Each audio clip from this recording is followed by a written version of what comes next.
Good evening, visitors. Welcome to the Australian War Memorial's last post ceremony. My name is Craig Burrell, and joining us today from the Royal Australian Air Force is Corporal Brenton Watson. We warmly welcome the family of Flight Lieutenant Kenneth John Hanson, whose story will be told shortly. We welcome the veterans who have served, those that are still serving, and the families that support them. We acknowledge the members of RSL and Services Clubs Association, RSL Victoria, and RSL Queensland, who are watching the broadcast of this ceremony across Australia.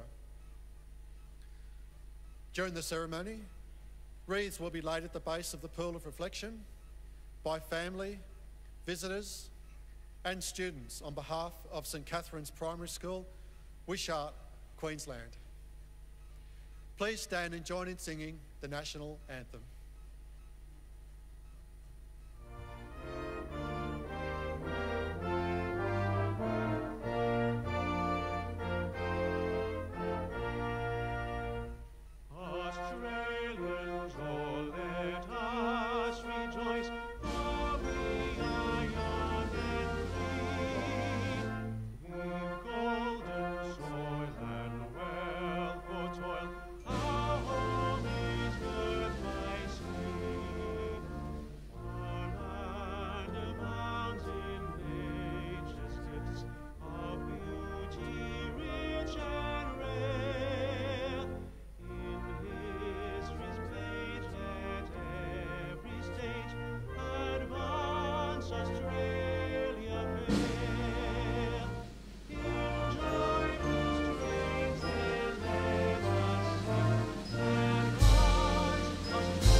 Please sit.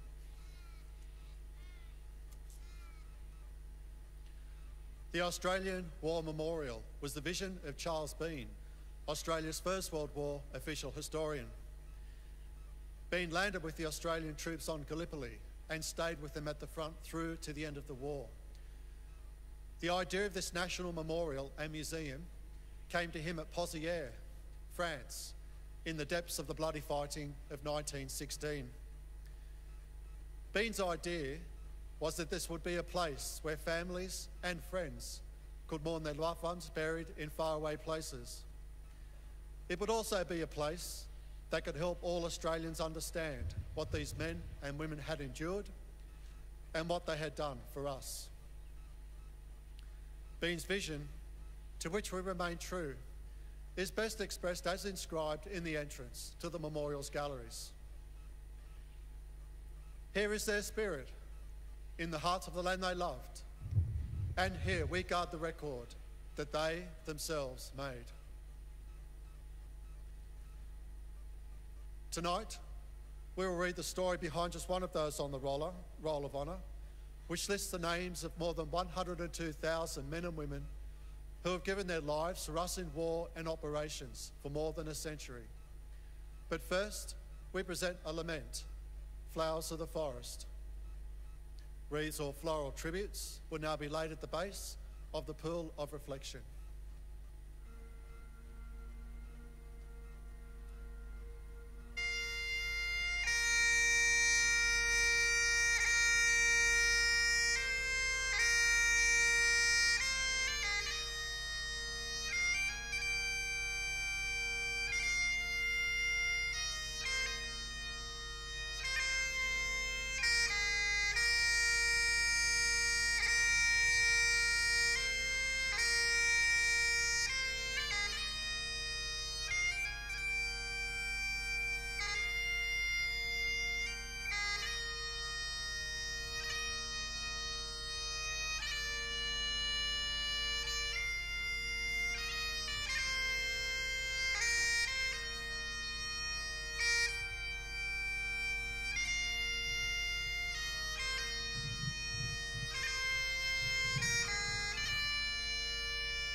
Today, we remember and pay tribute to Flight Lieutenant Kenneth Hanson, who was killed on operations off the Netherlands' east coast during the Second World War.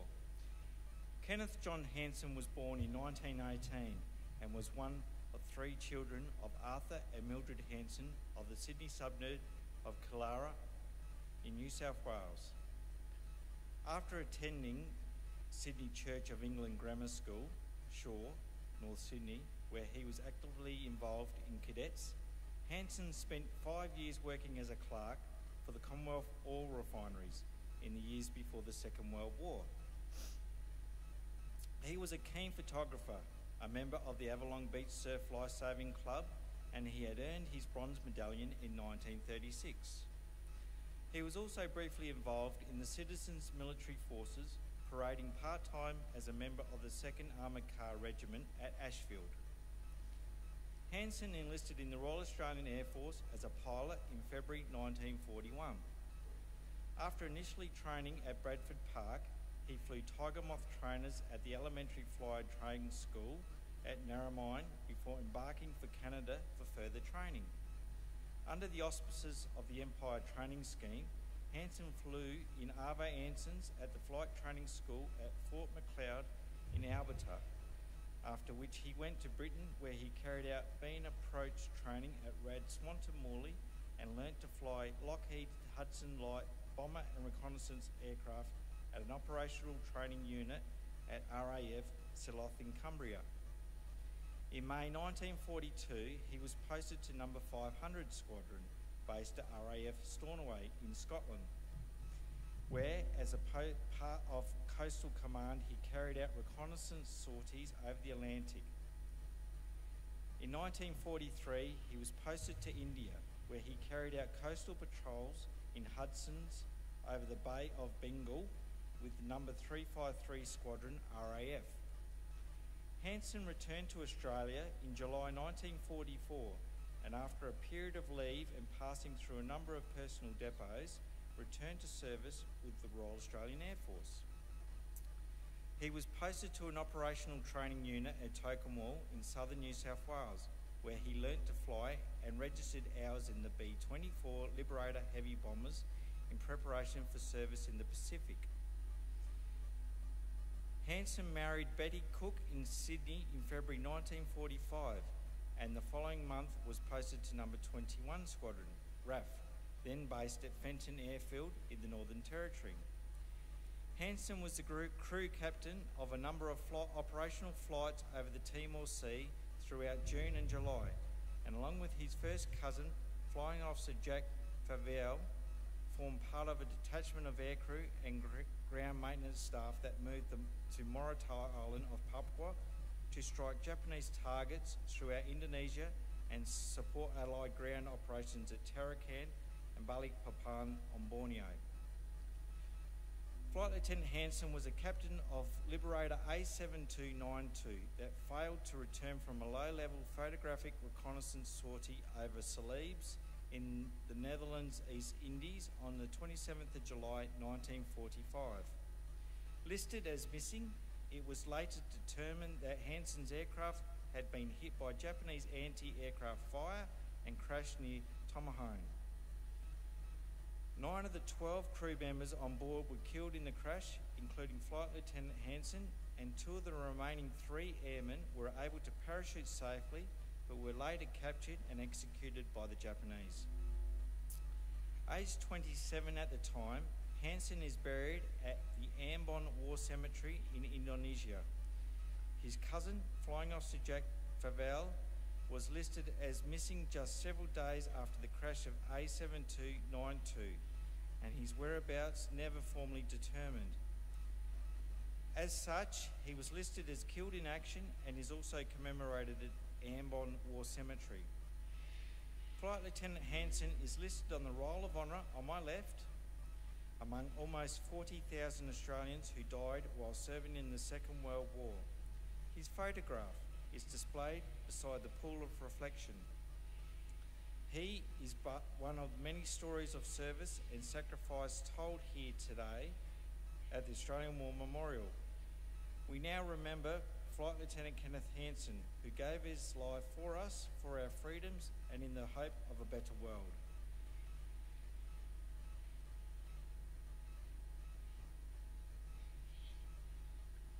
Please stand for the ode and the sounding of the last post.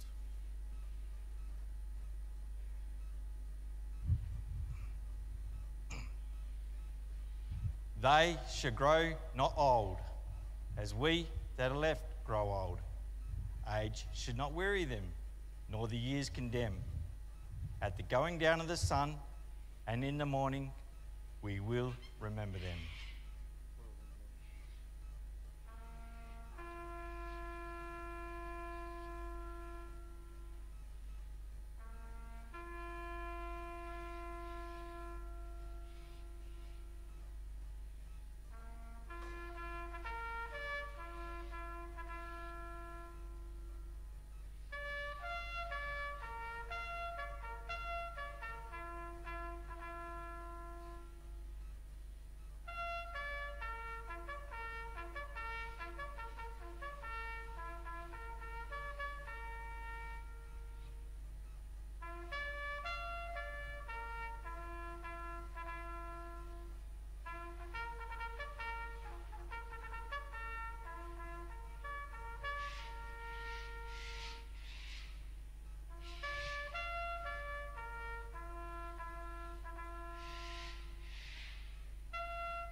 Lest we forget. Lest we forget.